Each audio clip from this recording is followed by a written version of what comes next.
president. Now, you were on with one of our panelists this week. You were on with Chris Matthews, and he asked you a question about Bernie Sanders. Let me play the clip and then get you to respond on the other side. What is the difference between a Democrat and a socialist? I used to think there was a big difference. What do you think it is? The difference between a Democrat like Hillary Clinton and a socialist like Bernie Sanders. What's the difference between being a Democrat and being a Republican? Well, what's the bigger difference? What's the big difference between a Democrat and a socialist? You're the chairman of the Democratic Party. Tell me the difference between you and a socialist. The relevant debate that we'll be having over the course of this campaign is what's the difference between a Democrat and a Republican? I think there's. Given that Bernie Sanders is an abashed socialist, believes in social democratic governments, likes the ones in Europe, what is the difference? Can you explain the difference?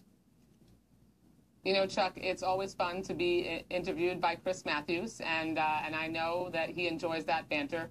The important distinction that I think we're going to be discussing, I'm confident we'll be discussing in this campaign, is the difference between Democrats and Republicans.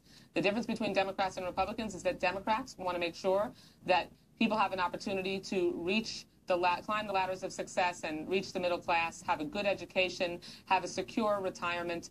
Look at the Republican field. What they stand for is the extremism that you've seen on full display over the last few weeks, which is why Donald Trump is their front runner.